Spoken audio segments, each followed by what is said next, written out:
Throughout history, there are tales that seem to escape the bounds of explanation, stories that refuse to fade, their shadows stretching across generations. Among these, one name stands out, a name that has echoed in whispers and dared to be spoken in front of mirrors. Bloody Mary. Is it a simple children's game? A tale of historical vengeance? Or something far more mysterious?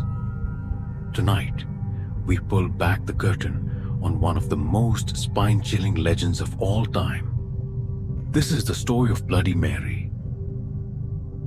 For decades, perhaps centuries, the name Bloody Mary has been spoken in hushed tones. It's a ritual passed down among children and teenagers, often performed in secret during slumber parties or late at night when courage outweighs caution. Stand before a mirror, they say, in a dimly lit room. Light a single candle or none at all. Speak her name 3 times. Bloody Mary, Bloody Mary, Bloody Mary. At first, nothing happens. Then in the flickering candlelight, your reflection begins to change. They claim her face will appear. Her eyes empty, her mouth twisted in a scream of anguish. Some say she reaches out from the mirror, her hands bloodied, to drag you into her realm. Others describe a feeling of suffocation, as though the air itself turns against you. But who or what is Bloody Mary? To understand her, we must delve into the origins of this chilling tale. One of the most popular theories links Bloody Mary to Mary Tudor, the infamous Queen of England who ruled in the mid-16th century. Nicknamed Bloody Mary during her reign, she earned her reputation by orchestrating the execution of hundreds of Protestants in her fervent pursuit to restore Catholicism in England. Her victims were often burned at the stake, their screams echoing through the streets as a grim reminder of her resolve. Mary's own life was filled with suffering. She endured multiple miscarriages, false pregnancies, and public ridicule. Some historians suggest that her deep anguish might have fueled the legend of a vengeful spirit, one who appears to punish those who dare to mock her pain. Is it possible that her tormented soul found an eternal home within the reflective depths of a mirror? Another theory points to Mary Worth, a woman rumored to have been a witch in colonial America. According to legend, Mary lived in isolation on the edge of a small village, where she was feared and ostracized by the townspeople. When children began to disappear, the villagers accused Mary of witchcraft and condemned her to death. Her execution was brutal.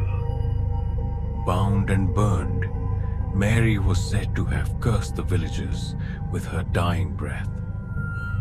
As her body turned to ash, her spirit was believed to have taken refuge in mirrors, vowing vengeance against anyone who called upon her name. To this day, some claim her curse lingers, a warning to those who dare to disturb her eternal rest.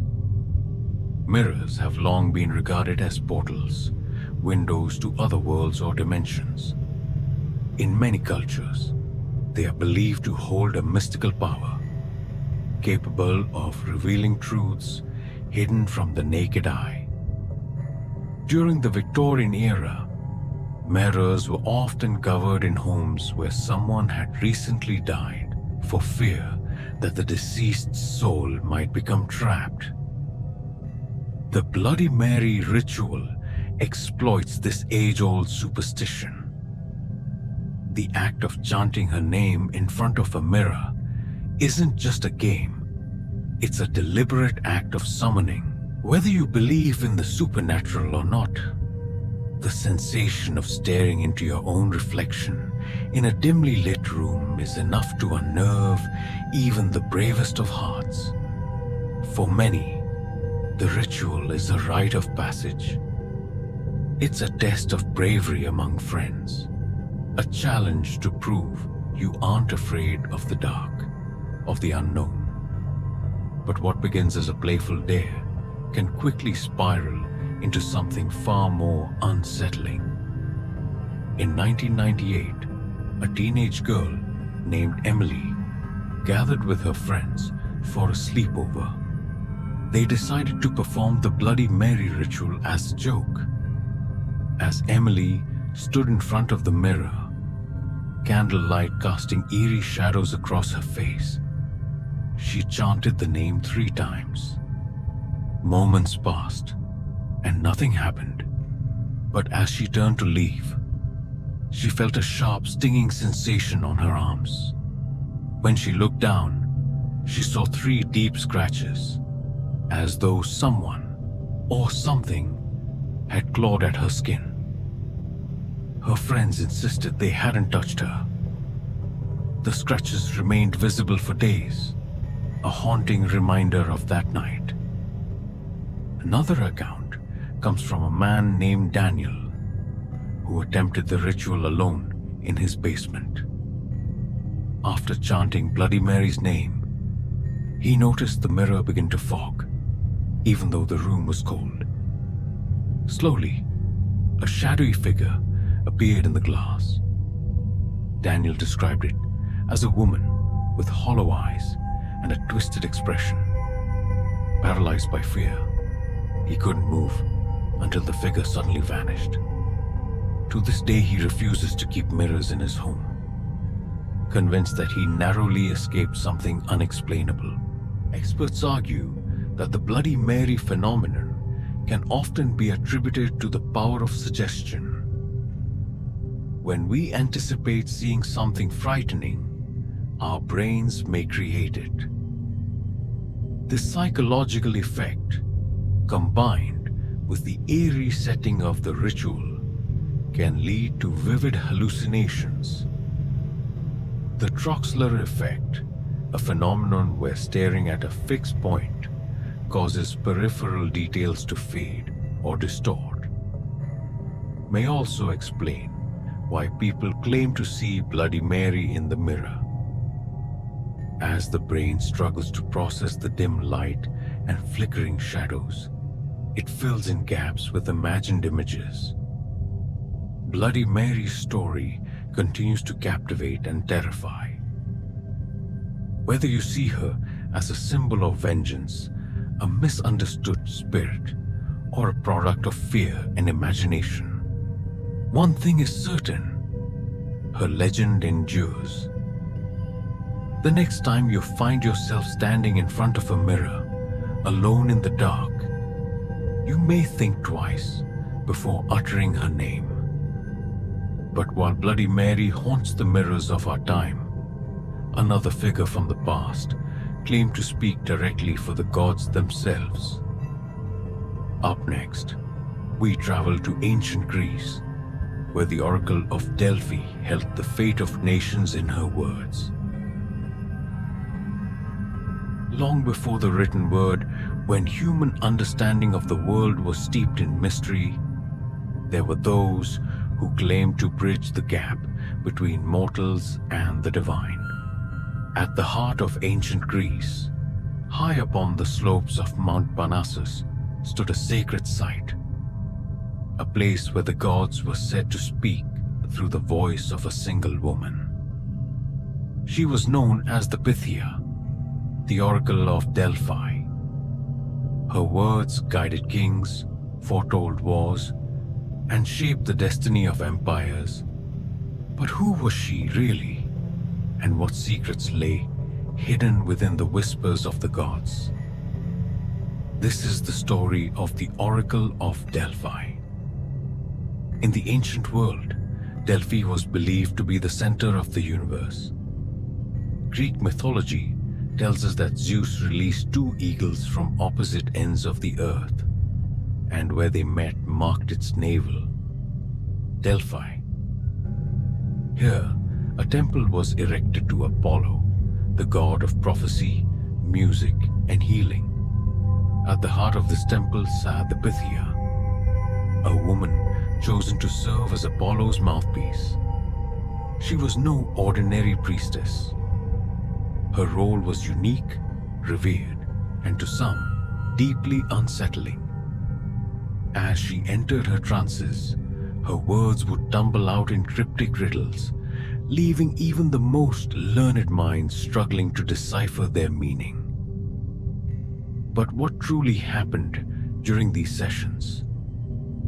How did this woman, seemingly ordinary, gain the power to influence the course of history? The Pythia's role required rigorous preparation. Before each prophecy, she would purify herself in the Castalian spring, a sacred body of water believed to imbue the drinker with divine wisdom. Draped in ceremonial robes, she would then enter the adyton, a hidden chamber deep within the temple. Inside, she would sit upon a tripod, her body positioned above a chasm in the earth. From this fissure, sweet-smelling vapors were said to rise, gases believed to carry the essence of Apollo himself. As she inhaled these fumes, her state would shift, her body trembling as she entered what many described as a trance. In this altered state, the Pythia would utter words in a language no mortal could fully comprehend. Priests, standing nearby, would interpret her statements, translating them into cryptic prophecies. These were then delivered to the seekers who had traveled from far and wide to consult the oracle. But what was the true source of her visions? Were the vapors mere hallucinations? Or was there something otherworldly at play? The influence of the Oracle of Delphi cannot be overstated. Her prophecies determined the outcomes of wars, the rise and fall of leaders, and even the founding of colonies. One of the most famous examples comes from King Croesus of Lydia, who sought the oracle's guidance before waging war against Persia. The Pythia's response was as enigmatic as ever. If you go to war, a great empire will fall. Taking this as a favorable sign, Croesus launched his campaign, only to watch his own empire crumble. It was a stark reminder of the double-edged nature of her words. What made her prophecies so eerily accurate? Scholars have debated this for centuries.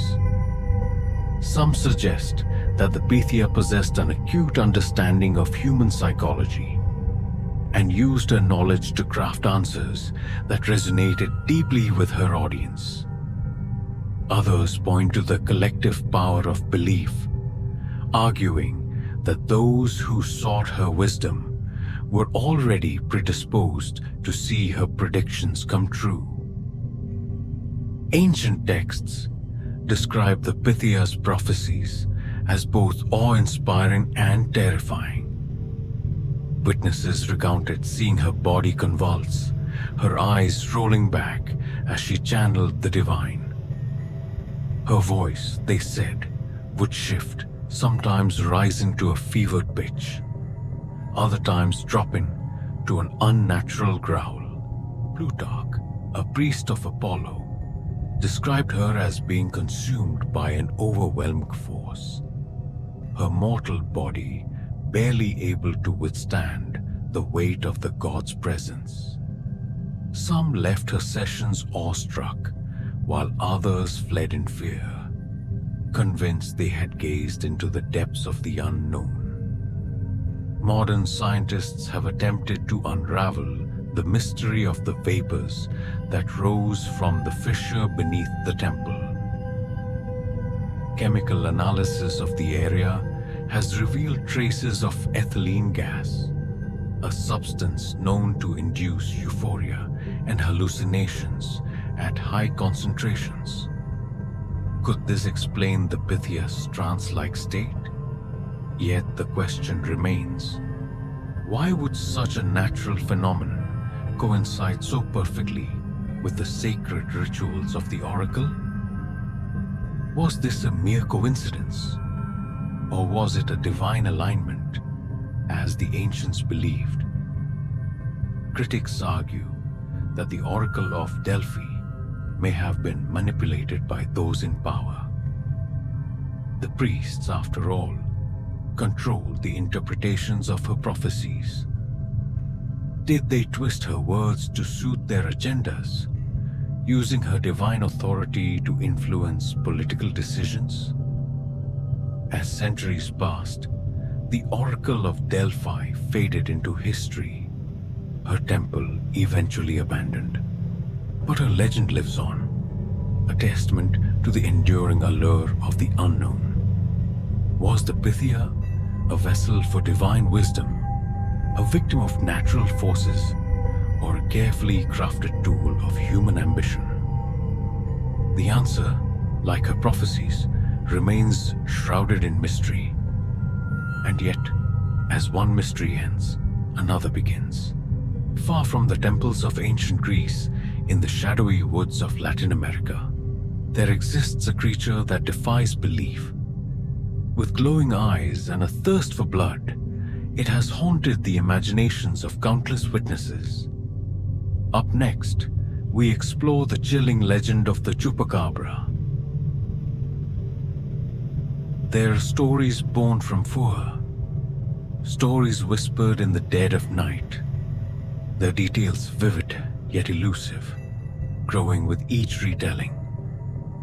Deep in the heart of Latin America, among the arid plains and shadowed forests, such a story took root.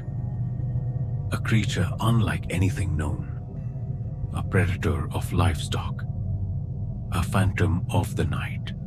It's been called many things, but one name echoes louder than the rest: Chupacabra, a bloodsucker, a killer, a monster. What is the truth behind this infamous legend? Is it a tale to explain the unexplainable? Or does something terrifying truly roam the darkness? The legend of the Chupacabra emerged in the mid-1990s in Puerto Rico. Though tales of strange livestock deaths had been circulating for decades, farmers awoke to find their goats, sheep, and chickens dead, not just killed, but drained of blood, their corpses eerily untouched otherwise. The first eyewitness account came from a woman named Madeline Tolentino in 1995. She described seeing a creature unlike anything she had encountered before.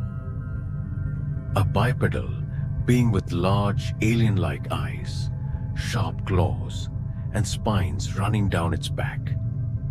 Its movements were jerky, its presence unnerving. Madeline's account spread like wildfire, sparking fear and fascination across Puerto Rico and beyond. As reports mounted, so did the descriptions. Some claimed the creature was reptilian, others swore it was canine. What united these stories was the aftermath. Livestock drained of blood through precise puncture wounds, as though the Chupacabra were a surgeon of death. The name itself adds to the legend's chilling allure. Chupacabra translates to goat sucker in Spanish, a term coined by a Puerto Rican comedian who joked about the bizarre nature of the attacks. But the humor quickly faded as the phenomenon gained traction. From Mexico to the southern United States, tales of the Chupacabra began to emerge. each more unsettling than the last. Was this creature migrating, or were these different manifestations of the same nightmare? In a rural town in Mexico, a farmer named Javier claimed to have come face to face with the chupacabra. One night, while checking on his cattle, he heard a low growl from the shadows. Shining his flashlight into the darkness, he saw a pair of glowing red eyes staring back. The creature darted toward him with unnatural speed, its spines gleaming in the moonlight. Javier fled, but the next morning, he found 2 of his cows dead. Their bodies were intact, yet their necks bore the telltale puncture wounds. For weeks after the encounter, Javier refused to venture outside after dark. In Texas, a hunter named Sam reported shooting at a creature he believed to be the chupacabra. When he approached the downed animal, he described it as hairless, with blue-gray skin and elongated limbs. Its body emitted a foul odor, and its teeth were sharp and irregular. Sam took photographs and samples, but skeptics quickly dismissed the find as a diseased coyote. Yet Sam remained convinced that what he encountered was something far more sinister.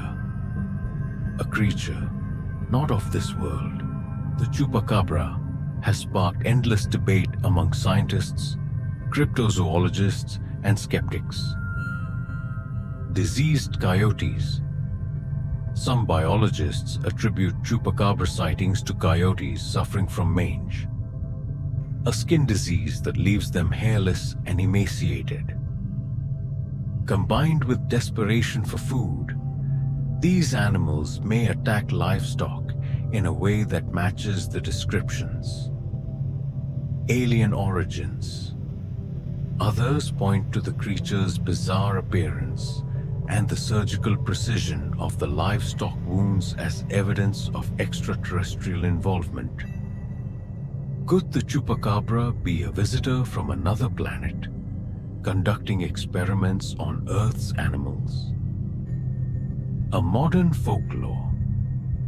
Psychologists suggest that the chupacabra is a classic example of modern folklore, a story born from collective fear and perpetuated by media sensationalism.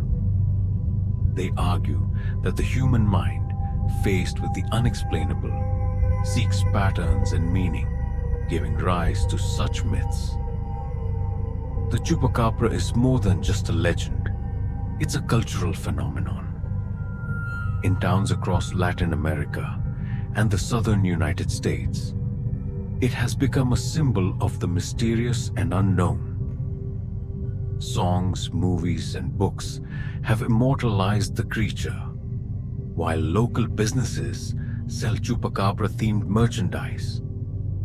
Cryptozoologists have organized expeditions to track the elusive beast, while skeptics roll their eyes at what they see as wild goose chases. Yet, for every skeptic, there's someone who swears by their encounter. They speak of the fear they felt, the eerie silence of the night broken only by unnatural sounds, and the chilling sight of livestock drained of life. In recent years, advancements in DNA analysis have shed new light on the chupacabra mystery. Samples taken from alleged chupacabra corpses often reveal them to be known animals, such as coyotes or raccoons, suffering from severe diseases. Yet, this does little to quell the fear or curiosity surrounding the legend. For believers, the chupacabra is no ordinary predator. It's something beyond our understanding, a glimpse into a world where the lines between reality and myth blur. The chupacabra occupies a unique space in the realm of the unexplained, It's a creature that challenges our understanding of the natural world while feeding our deepest fears of the unknown. Is the chupacabra a cryptid waiting to be discovered, a misunderstood animal, or a creation of our collective imagination? Perhaps the answer lies somewhere in the shadows, in the places we fear to look. But if the chupacabra thrives in the darkness of our forests, our next mystery is one that looms over our seas, a region infamous for its strange disappearances and unexplained phenomena. Up next, we delve into the chilling curse of the Bermuda Triangle. There are places on this planet that seem untouched by time. Shrouded in mystery, their very names enough to send shivers down the spine. The Bermuda Triangle is one of these places, a stretch of ocean where the rules of nature appear to falter. Planes vanish without a trace. Ships sail in and never return. Compasses spin wildly, as though rejecting the magnetic pull of the Earth itself. For centuries, the Bermuda Triangle has been a graveyard of logic and reason. Is it a cursed expanse of water? A portal to another dimension? Or simply a grave misunderstanding of our natural world? Whatever the truth, this triangular expanse of the Atlantic has earned its reputation as a place where the unexplainable becomes a reality. The Bermuda Triangle spans roughly 500,000 square miles of open ocean, bordered by 3 points: Miami, Bermuda, and Puerto Rico. From the air, it seems like any other part of the sea, its waters reflecting the endless blue sky. But beneath this tranquil facade lies a history of mystery, a graveyard for hundreds of ships and aircraft that have disappeared without explanation. While skeptics dismiss the triangle as a product of sensationalized stories and human error, others believe its secrets are far more profound. The triangle's dark reputation began long before modern history. Ancient mariners, including Christopher Columbus himself, wrote about strange occurrences while sailing through the region. Columbus recorded seeing a great flame of fire crash into the sea and later observed erratic compass behavior, an unsettling detail for a navigator dependent on such instruments. But it wasn't until the 20th century that the Bermuda Triangle truly gained infamy. One of the most well-known incidents associated with the Bermuda Triangle occurred on December 5th, 1945. A squadron of 5 US Navy bombers, known as Flight 19, took off from Fort Lauderdale, Florida, on a routine training mission. The weather was clear, the pilots experienced, and the aircraft in perfect condition. However, as they entered the triangle, something went terribly wrong. Radio transmissions from the squadron grew increasingly frantic. "We can't find the west. Everything is wrong. Nothing looks right," the lead pilot was heard saying. Despite coordinated search efforts, including a rescue plane that itself disappeared, neither the planes nor their 14 crew members were ever found. The US Navy's official report stated that the planes had disappeared as if they had flown to Mars. The disappearance of Flight 19 was only the beginning. Over the decades, the Bermuda Triangle has been linked to countless other tragedies. The USS Cyclops, 1918, a massive Navy cargo ship carrying over 300 men, and 10,000 tons of manganese ore vanished without a trace en route from Barbados to Baltimore. No distress signal was sent, and no wreckage was ever found. The SS Marine Sulphur Queen, 1963. This tanker ship disappeared along with its 39 crew members. Investigators found no sign of the vessel, and the cause of its disappearance remains a mystery. The Star Tiger and Star Ariel, 1948 and 1949.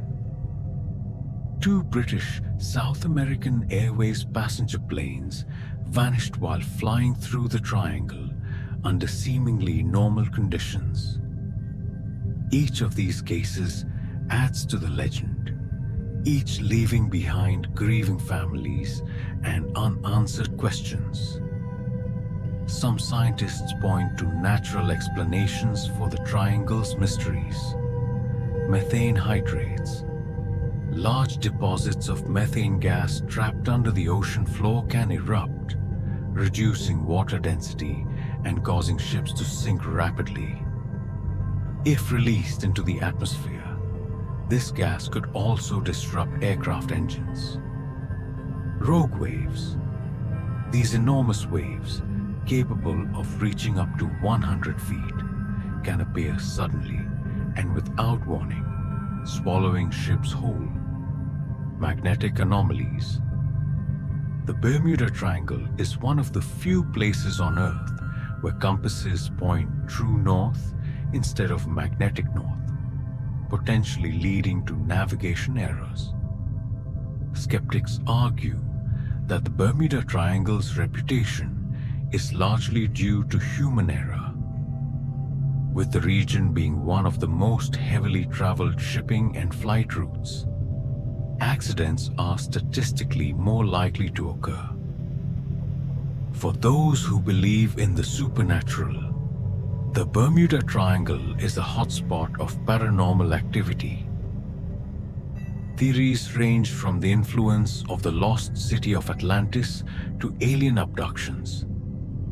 Some even speculate that the triangle is a portal to another dimension, explaining why no wreckage is ever found.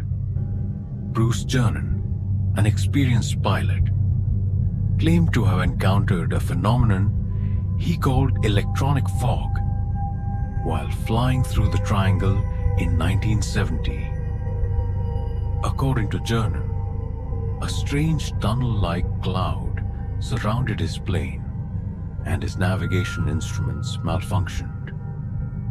When the fog lifted, he found himself 100 miles off course, having traveled the distance in a fraction of the expected time. In 1991, a fishing crew reported seeing a strange, glowing light beneath the water while navigating the triangle. As they approached, the light moved rapidly away before vanishing entirely. The fishermen described feeling an unexplainable sense of dread, as though they had narrowly avoided something they couldn't comprehend. To this day, the Bermuda Triangle remains a subject of heated debate. Investigations continue, but for every scientific explanation, there's an eyewitness testimony that defies logic. Is it merely a dangerous stretch of ocean plagued by natural phenomena? Or is there truly something extraordinary at work? Whatever the answer, the Bermuda Triangle serves as a reminder of how much we have yet to understand about our world. As the Triangle's mysteries linger, let us leave the open seas and turn our gaze back to land, where strange visitors knock on doors under the cover of night. Their appearance is unsettling, their intentions unknown. Who or what are the black-eyed children? The answer may leave you questioning the nature of fear itself. Not all visitors knock with kindness. Sometimes the unexpected comes cloaked in the familiar, but something feels off, something you can't quite place until it's too late. Imagine answering your door on a quiet night to find children standing before you. They look ordinary at first, but as you meet their gaze, the chill of dread sets in. Their eyes are as black as coal, their expressions hollow, their voices strangely monotone. They ask to come inside, but every instinct tells you not to let them. These are the black-eyed children, and their presence has haunted countless people around the world. Who are they? And what happens if you let them in? This is their story. The phenomenon of the black-eyed children first gained widespread attention in the late 1990s, thanks to an account by journalist Brian Bethel. One evening in 1996, Bethel was sitting in his car in a parking lot in Abilene, Texas, writing a check by the light of a nearby theater's marquee. Out of nowhere, two young boys appeared at his window. They seemed to be between the ages of 9 and 12, their heads bowed slightly. They knocked on the window, and Bethel felt a sudden, inexplicable wave of fear. When he rolled the window down just enough to speak to them, the boys asked for a ride home. They claimed they needed to get money from their mother to see the movie playing at the theater. Their request seemed innocent, yet something about them felt profoundly wrong. Bethel couldn't place why he was so uneasy, until one of the boys looked directly at him. His eyes were completely black. No whites, no iris, just an endless void. Bethel's terror surged. He quickly made an excuse, started his car, and drove away, his heart racing. Looking in his rearview mirror, he saw the boy standing perfectly still, watching him until he was out of sight. Since Bethel's chilling encounter, reports of black-eyed children have emerged from all corners of the globe. The stories share unsettling similarities. The children always appear in pairs or small groups. They knock on doors late at night, often asking to come inside to use the phone or get warm. Their speech is oddly formal and emotionless, as if they're mimicking human behavior. And always, their eyes, completely black, betray them as something otherworldly. The encounters are often brief, but the fear they evoke lingers for years. One of the most harrowing stories comes from a woman in rural Vermont. Late one winter night, she heard a soft knock at her door. Looking outside, she saw two children, a boy and a girl, no older than 10, standing on her porch in the snow. They were dressed oddly for the weather, wearing thin, outdated clothing. The woman opened the door slightly to ask if they were lost. The children didn't answer her questions directly. Instead, they asked to come inside to warm up. The woman, feeling uneasy but unwilling to leave children in the cold, let them in. As soon as the children stepped inside, her cats began hissing and hiding. The woman noticed that the lights in her house seemed to dim. Then she saw their eyes, pitch black, void of emotion. Paralyzed by fear, the woman could only listen as the children whispered to each other in a language she couldn't understand. Suddenly, the boy turned to her and said, "Our parents are here now." The woman looked outside and saw two tall figures standing at the edge of her driveway, shrouded in shadows. Without another word, the children walked out the door and vanished into the night, leaving the woman shaken and terrified. Another account comes from a teenage boy in Oregon who was home alone one evening. A loud knock startled him, and when he opened the door, he found two boys standing on the porch. The boys asked to use his phone, claiming their mother was worried about them. The teen felt uneasy but invited them inside. As soon as they entered, he began to feel lightheaded, as though the air had become heavier. The boys sat on his couch, their expressions blank. One of them suddenly asked about his parents, when they would be home, and if anyone else was in the house. Alarmed, the teen lied, saying his father was upstairs. The boys exchanged a glance, stood up, and walked to the door without saying a word. As they left, the teen noticed a dark car idling at the curb. The boys got in, and the car drove away. Theories about the black-eyed children ranged from the plausible to the paranormal. Skeptics argue that the stories are the result of mass hysteria or vivid imagination. They point to the human tendency to create urban legends as a way of explaining the unexplainable. Some believe the black-eyed children are extraterrestrials, their black eyes and peculiar behavior hinting at a species attempting to blend in with humanity. Their eerie mannerisms, such as asking to be invited in, could be part of their attempt to mimic human interactions.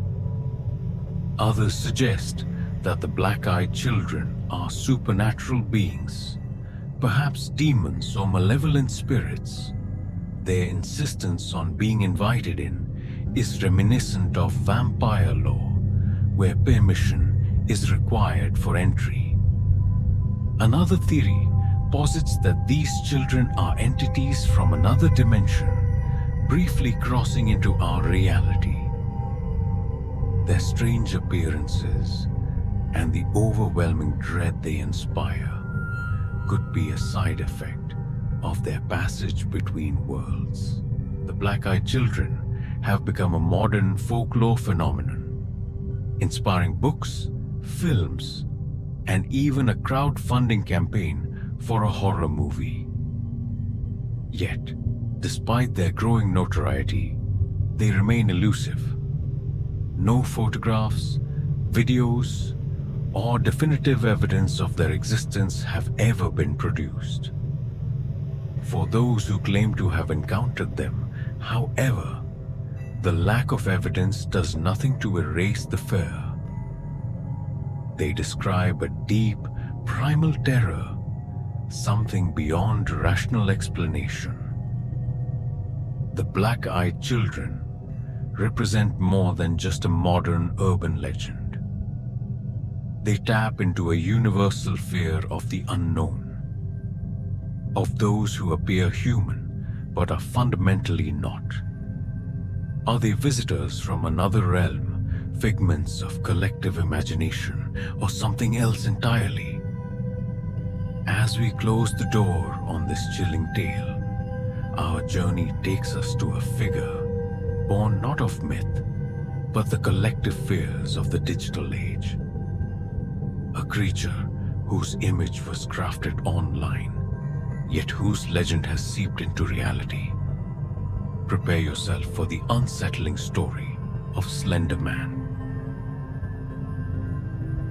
The internet is a vast and chaotic place, a digital wilderness where stories can grow like weeds, spreading far and wide.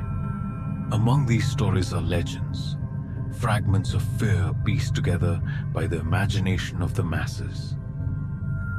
But what happens when one of these legends escapes the screen? When a story created in the realm of fiction begins to take on a life of its own, blurring the lines between what is real and what is not.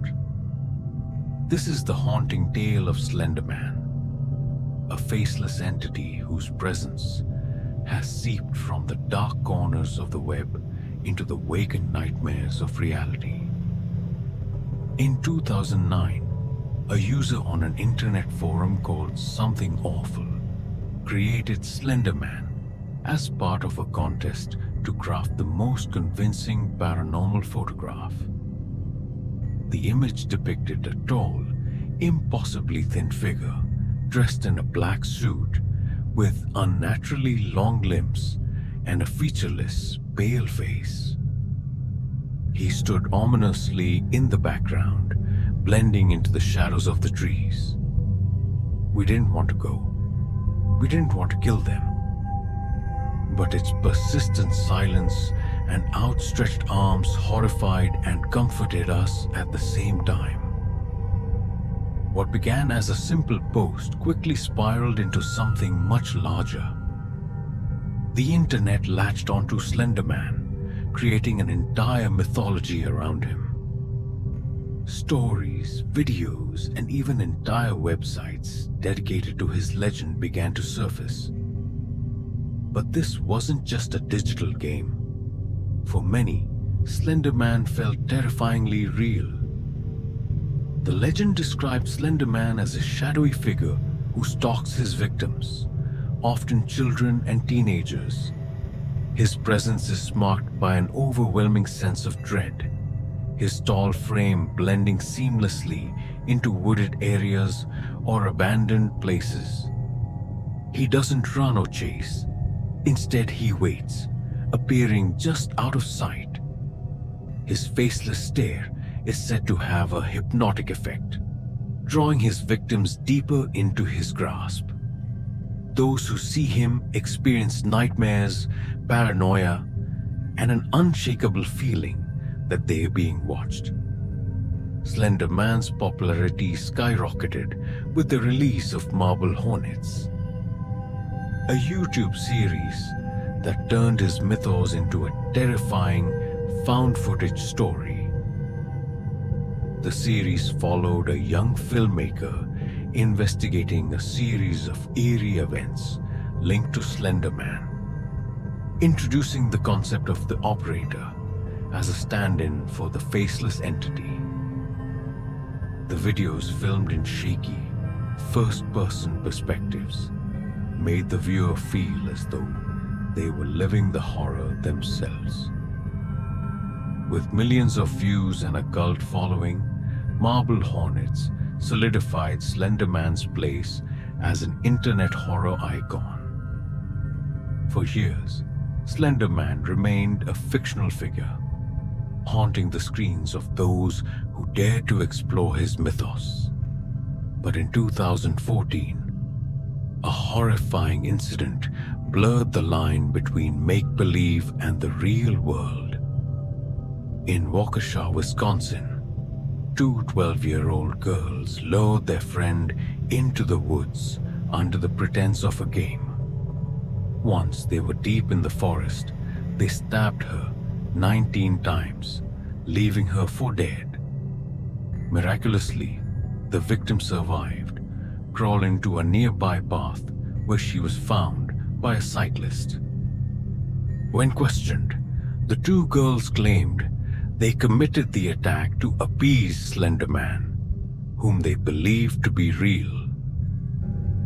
They described him as a figure who lived in a nearby mansion in the forest, promising them protection if they carried out the violent act. The case shocked the world, sparking debates about the influence of internet culture and the blurred boundaries between fantasy and reality. Slender Man's rise to infamy is a testament to the power of collective storytelling. His character was shaped not by a single author, but by countless contributors, each adding to his mythos. This collaborative creation made him feel more authentic, as though he had always existed, lurking in the shadows of our collective consciousness. Slender Man taps into primal fears, The fear of the unknown, the fear of being watched, and the fear of losing control. His faceless appearance denies us the comfort of human connection, while his long, unnatural limbs make him feel otherworldly. The internet served as the perfect breeding ground for Slender Man's legend. The anonymity of online forums allowed people to suspend disbelief, while the multimedia format, photos, videos, and stories made him feel real. Over time, stories of supposed Slender Man sightings began to surface. People claimed to see him in the woods near their homes, in the backgrounds of old photographs, or even in their dreams. Skeptics dismissed these accounts as hoaxes or the result of mass hysteria. But for those who believed, the fear was very real. Some claimed that merely reading about Slender Man invited him into their lives, a modern-day manifestation of the old saying, "Speak of the devil, and he shall appear." Slender Man's story is more than just an urban legend. It's a cautionary tale about the power of stories to influence reality. What began as a fictional character created for entertainment became a source of real-world fear, tragedy, and obsession. Today, Slender Man continues to haunt the internet. His image, a symbol of how easily the line between fiction and reality can blur. And as we leave the eerie stillness of the forest, where the faceless figure waits in silence, we travel to a place where the haunting is embedded in the very walls. A house of endless corridors and unending whispers. The story of the Winchester Mystery House beckons. There are houses that creak in the night, where shadows stretch unnaturally across walls and whispers echo where no one stands. But then there are houses like this one, where the very architecture defies reason, and each room feels alive with secrets. Welcome to the Winchester Mystery House, a sprawling mansion in San Jose, California, built by grief, fueled by fear, and haunted by questions that remain unanswered. Why did Sarah Winchester, heir to a vast fortune, dedicate her life to building this labyrinth? And what were the spirits she sought so desperately to escape? This is the story of a house like no other. The story of the Winchester Mystery House begins not with its bricks or beams, but with a tragedy. Sarah Winchester was the wife of William Wirt Winchester, heir to the Winchester Repeating Arms Company, a name synonymous with death during the late 19th century, thanks to the rifle often called the gun that won the West. Sarah's life was marked by loss. In 1866, she gave birth to her only child, Annie, who tragically died just weeks later from a rare condition. Years later, in 1881, Sarah's husband succumbed to tuberculosis. Alone and heartbroken, she inherited an immense fortune, $20 million, and a daily income equivalent to $1,000 from the company. But no amount of wealth could shield her from grief. Consumed by sorrow and seeking answers, Sarah turned to spiritualism, a practice popular during the Victorian era. According to legend, Sarah sought guidance from a Boston medium who delivered a chilling message. Her family was cursed by the countless lives taken by Winchester rifles. The spirits of those killed demanded restitution, and Sarah's only hope was to build a home for the restless dead. The medium warned her that the construction could never stop. If it did, Sarah believed she too would die.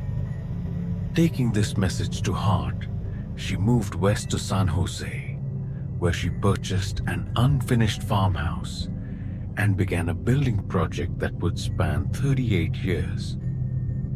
The Winchester Mystery House is unlike any other building in the world. It's a maze of over 160 rooms with doors that open into walls, staircases that lead to nowhere, and windows built into floors. Sarah hired teams of workers to build the house around the clock, ensuring construction never ceased. She avoided architects, instead creating designs that baffled logic. Some speculate that the house's chaotic layout was intended to confuse the spirits haunting her. At the heart of the mansion is a small windowless room known as the Saint's Room. It was here that Sarah reportedly communicated with the spirits, seeking their guidance on the house's design. Each night, she would ring a bell to summon the ghosts, and then ring it again at dawn to dismiss them. Throughout the house are what locals call spirit doors, passages that lead to drops outside or dead ends. These peculiar features fuel the belief that Sarah designed the house as a spiritual trap to protect herself from vengeful ghosts. Visitors and staff at the Winchester Mystery House frequently report sightings of a ghostly man in overalls, believed to be a carpenter who worked on the house. He's often seen repairing a fireplace in the ballroom or pushing a wheelbarrow in the basement, even though the bell towers is no longer in use.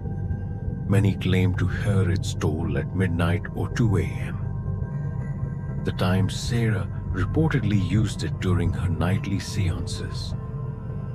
Guests often report sudden drops in temperature, unexplained footsteps, and faint whispers, as though the house itself is alive with unseen activity. Some historians argue that the Winchester Mystery House is a physical manifestation of Sarah's grief and guilt. The constant construction may have served as a coping mechanism, a way for her to channel her sorrow into a tangible form. Others suggest that the labyrinthine design wasn't for spirits, but for humans. As a wealthy widow, during a time of frequent robberies, Sarah may have intentionally designed the house to deter intruders. Skeptics believe that much of the haunted reputation of the house was exaggerated after Sarah's death in 1922 to attract tourists. They argue that the strange design choices were more eccentric than supernatural. The Winchester Mystery House is now a historical landmark, drawing thousands of visitors each year. It stands as a testament to Sarah's enigmatic life and the enduring allure of mystery.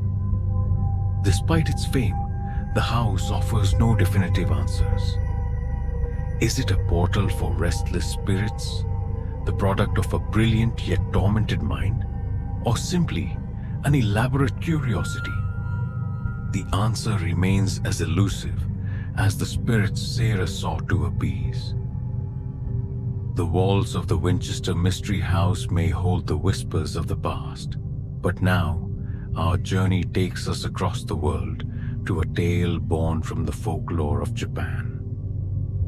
In the dark streets and alleys, a figure waits. With her mouth obscured by a mask, she asks a question that could seal your fate. The story of Kuchisake Onna, the slit-mouthed woman, is one of Japan's most chilling legends. In the quiet streets of Japan, beneath flickering lanterns and moonlit skies. There is a story passed down through generations.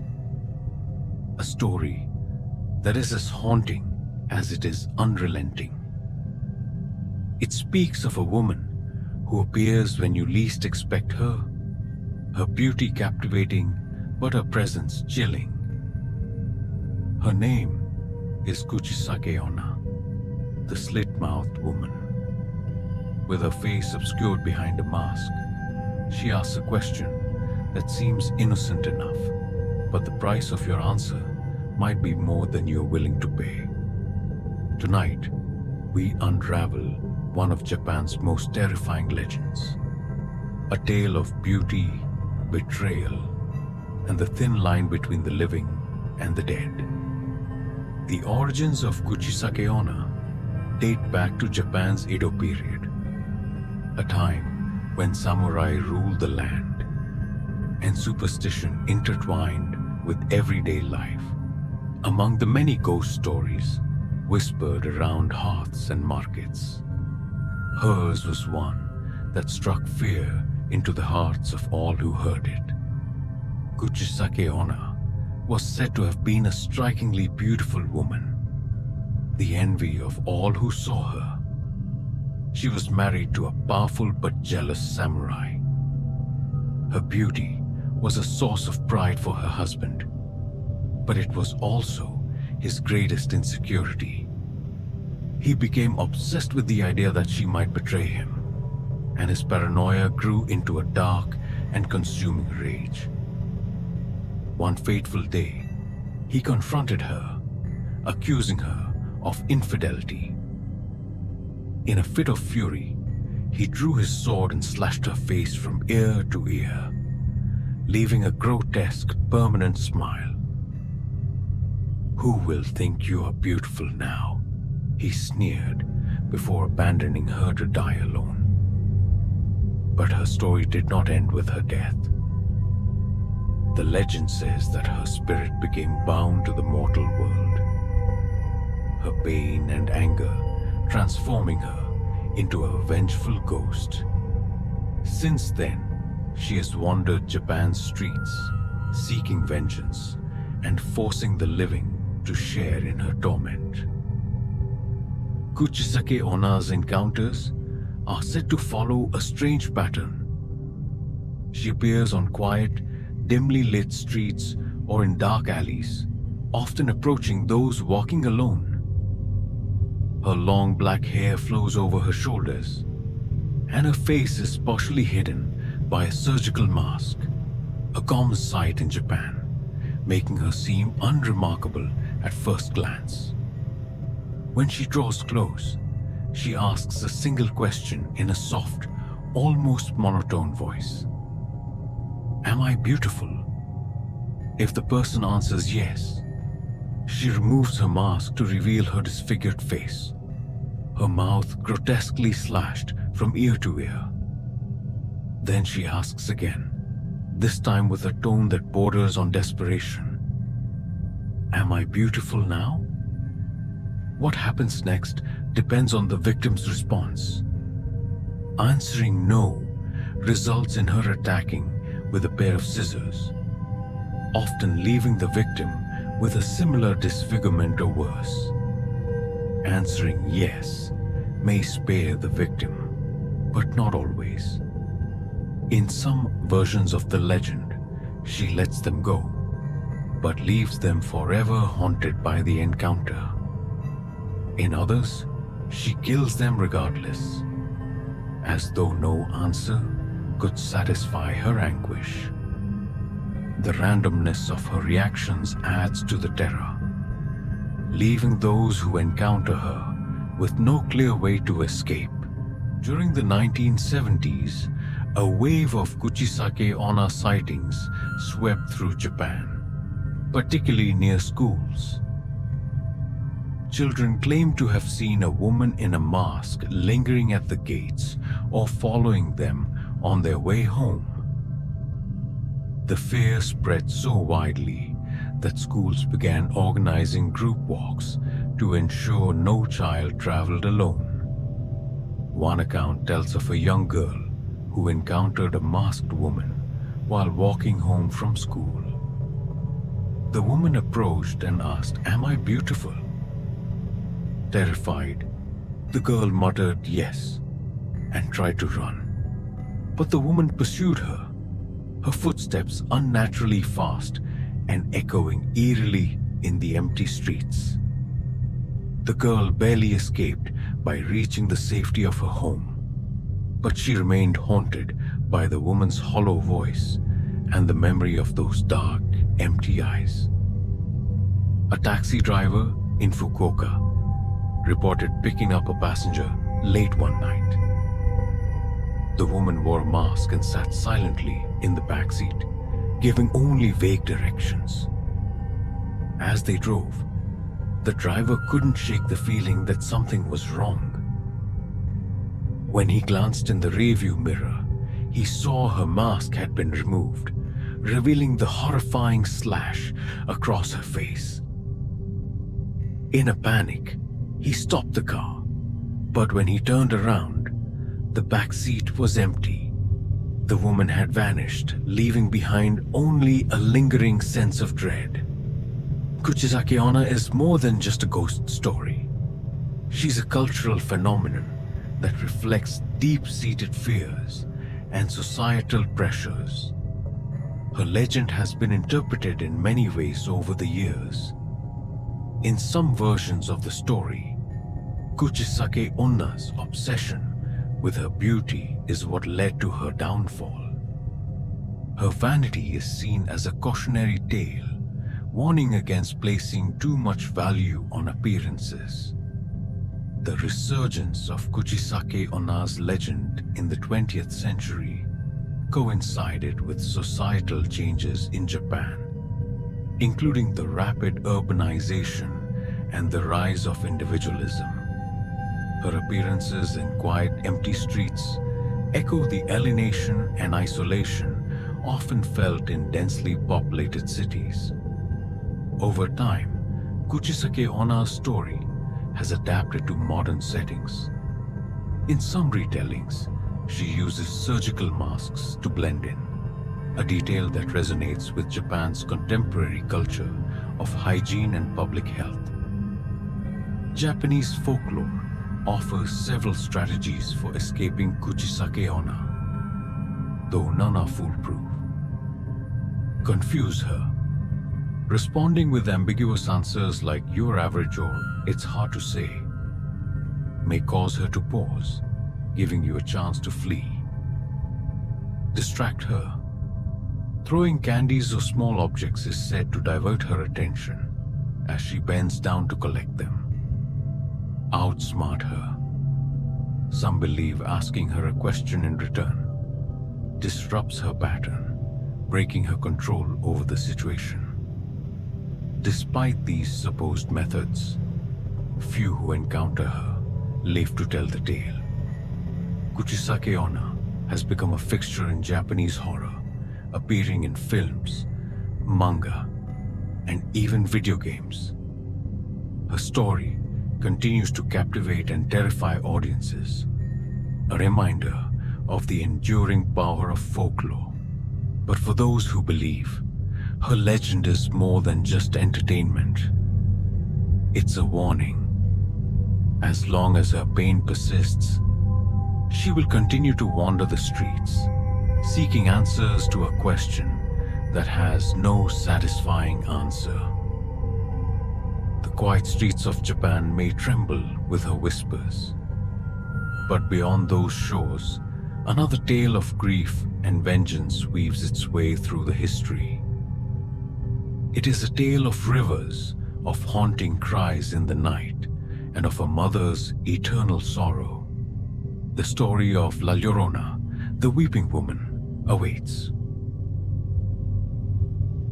Some legends are born from sorrow so profound it seeps into the land, haunting rivers, forests, and the hearts of those who hear the cries. In Mexico and throughout Latin America, there is a tale that has endured for centuries. A story of love, betrayal, and the ultimate act of despair. Her name is La Llorona, the weeping woman. By the water's edge, her mournful wails pierce the still night, sending shivers down the spine of those who dare to listen. What did she do to earn such a fate? And why does her grief follow the living? This is the story of a mother's tragedy and a spirit that refuses to rest.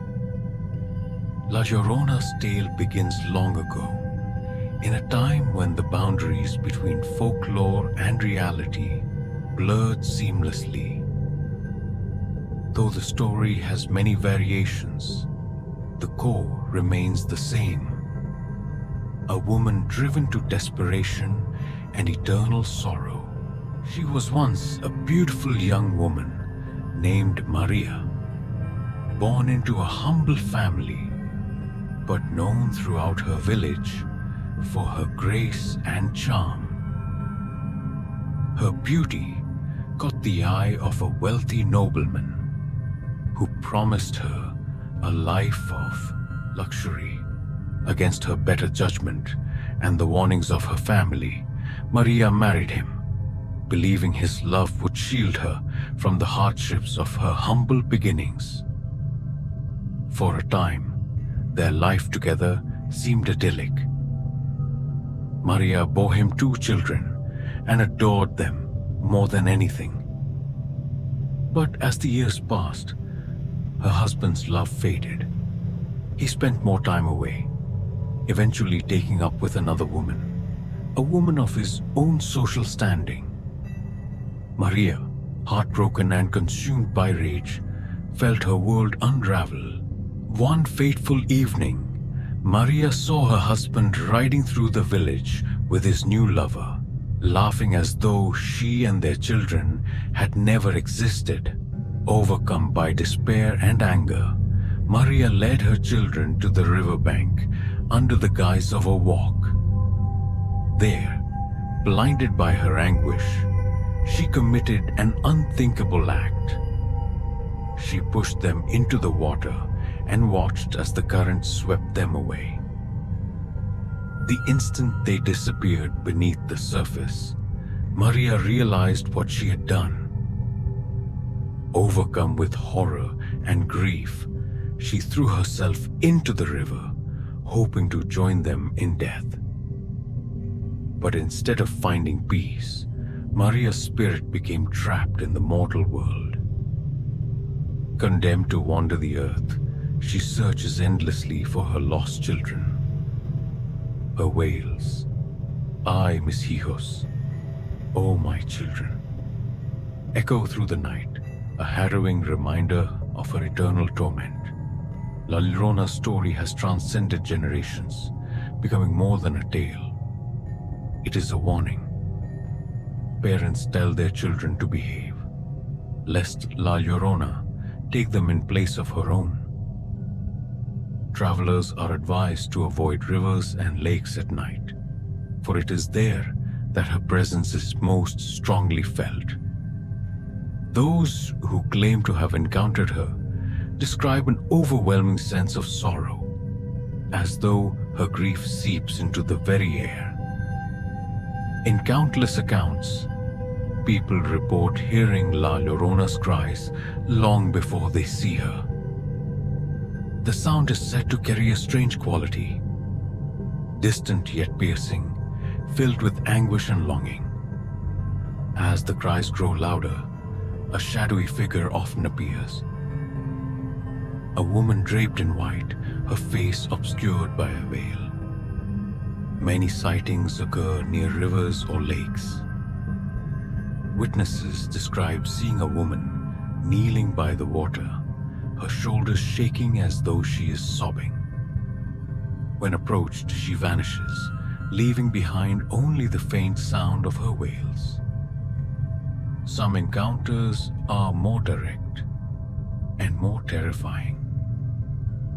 A man in a rural village recounted driving home late at night when he saw a woman standing in the middle of the road. She wore a white dress and appeared to be crying.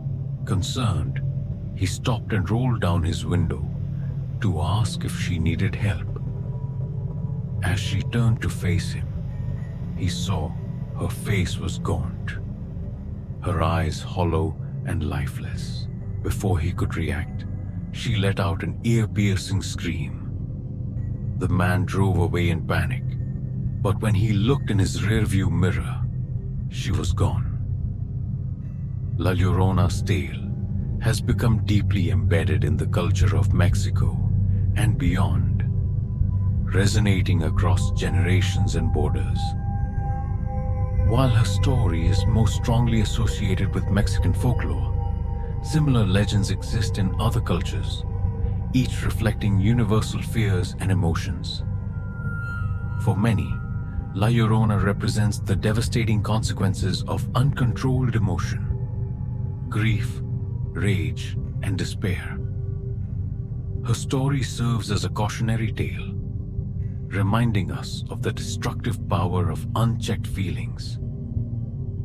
In some retellings, La Llorona is seen not as a villain, but as a tragic figure, one who warns others of the dangers of betrayal, neglect, and infidelity. Legends similar to La Llorona can be found in other parts of the world. In Japan, there is Oiwa, a vengeful spirit wronged by her husband. In Greece, the myth of Medea tells of a mother driven to infanticide by betrayal. These parallels speak to the universal nature of La Llorona's story, a reflection of humanity's shared fears and regrets.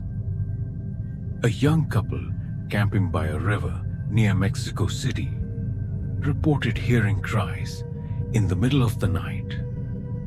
At first, they thought it was an animal, but as the sound grew closer, it became unmistakably human.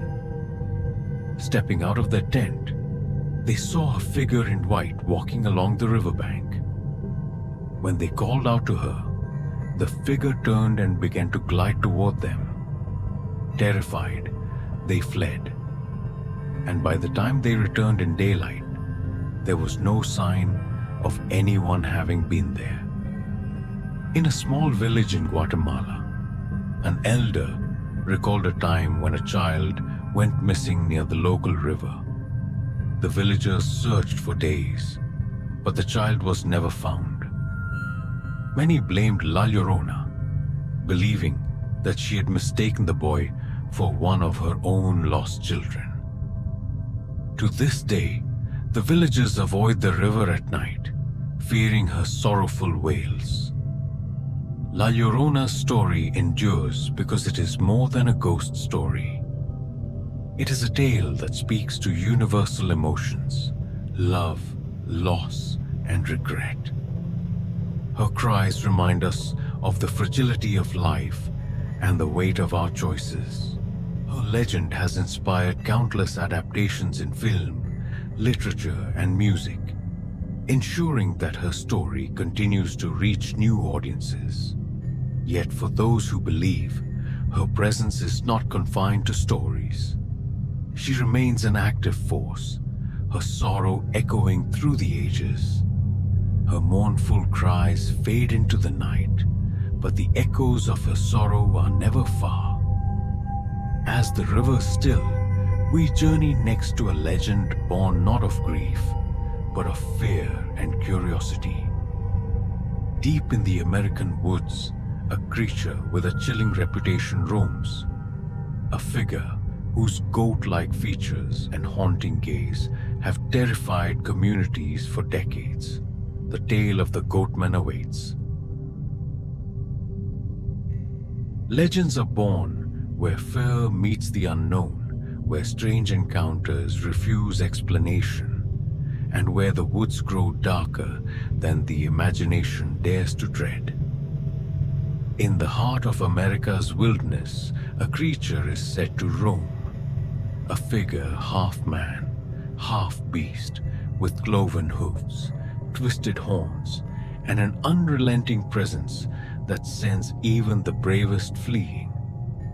For decades, whispers of the Goatman have traveled through towns, his appearances tied to unexplainable events, his reputation steeped in terror.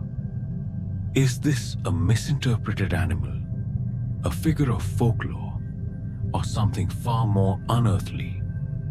Tonight, we uncover the unsettling tale of the Goatman. The story of the Goatman can be traced to several regions in the United States, each with its own twist on the legend. However, the most infamous accounts hail from Maryland, Kentucky, and Texas.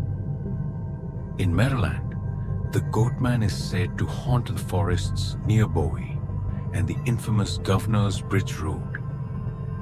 Locals speak of a half-human, half-goat creature born of a science experiment gone wrong.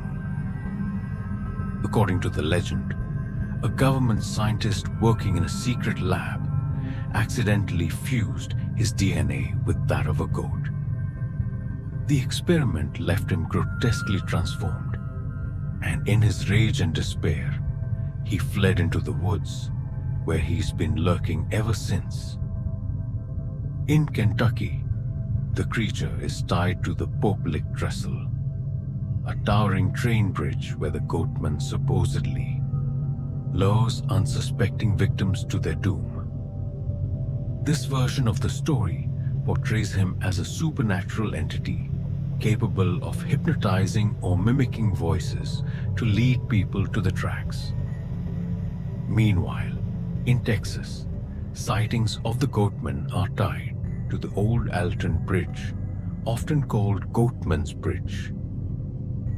Local law claims the bridge was the site of a lynching of a goat farmer who was accused of witchcraft, and his spirit now haunts the area, manifesting as the vengeful Goatman.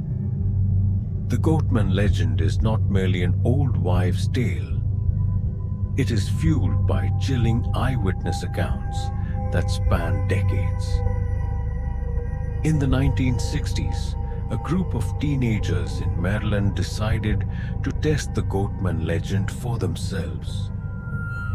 Armed with flashlights and a sense of adventure, they ventured to the Governor's Bridge Road late at night. As they crossed the bridge, they heard something rustling in the trees. Then came the sound of hoofs on pavement.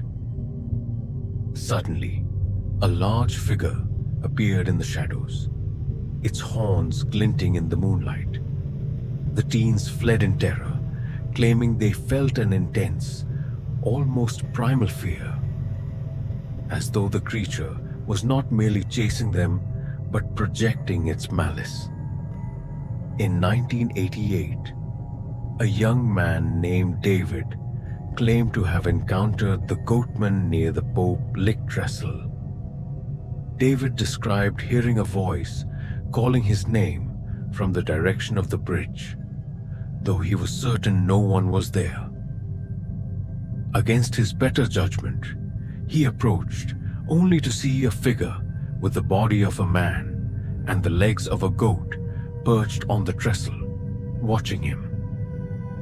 The creature let out a guttural roar, and David ran for his life, swearing he'd never return. In 2001, a hiker near Goatman's Bridge in Texas reported seeing an unusual figure just beyond the tree line.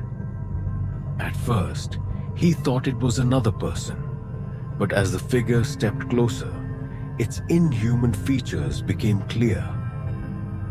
The creature had elongated limbs, a hunched posture, and eyes that seemed to glow faintly. The hiker turned to run but tripped. As he scrambled to his feet, he heard a deep growling laugh, but when he looked back, the figure was gone. Some believe the Goatman is a cryptid, a previously undiscovered species that has managed to evade human detection. Its goat-like features and human posture could point to a genetic anomaly or evolutionary offshoot. Folklorists argue that the Goatman legend reflects societal fears, particularly about isolation and the dangers of venturing into the unknown. Each region's version of the story ties into local anxieties, whether it's fear of scientific overreach, supernatural vengeance, or the risks of rural wilderness. For others, the Goatman is no mere myth. Stories of his hypnotic powers and supernatural strength suggest he may be something beyond the natural world.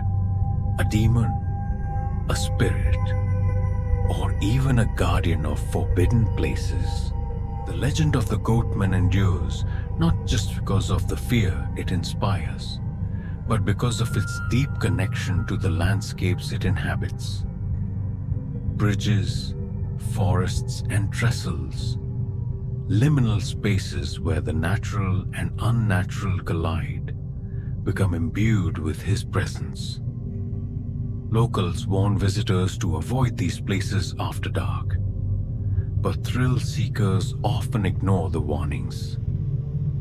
They come armed with cameras and courage, hoping to glimpse the Goatman for themselves.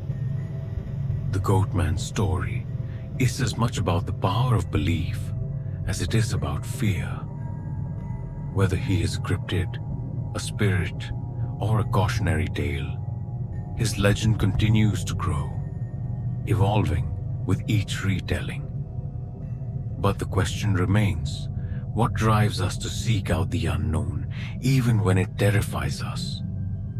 Is it curiosity, the thrill of danger, or a need to confront the mysteries that lurk just beyond the firelight? The stories you've heard tonight of Bloody Mary, the Oracle of Delphi, the Chupacabra, the Bermuda Triangle, Black-Eyed Children, Slender Man, the Winchester Mystery House, Kuchisakeona, La Llorona, and now the Goatman, are more than tales. They are windows into the fears, hopes, and questions that have haunted humanity for centuries. Each legend carries a piece of the unknown, daring us to explore further, to question what lies beyond the veil of reason. And as you've journeyed through these stories, you've become a part of their legacy, carrying them forward to retell, reshape, and reimagine. But the unknown doesn't stop here. There are countless mysteries left to uncover, countless shadows to explore. And if you've made it this far, we invite you to stay with us on this journey. Click that subscribe button and turn on the notification bell to ensure you never miss another tale that will keep you on the edge of your seat. There's a world of mystery waiting, and we're only just beginning. So, are you ready to face the next story? Thank you for joining us. Sleep well, if you can.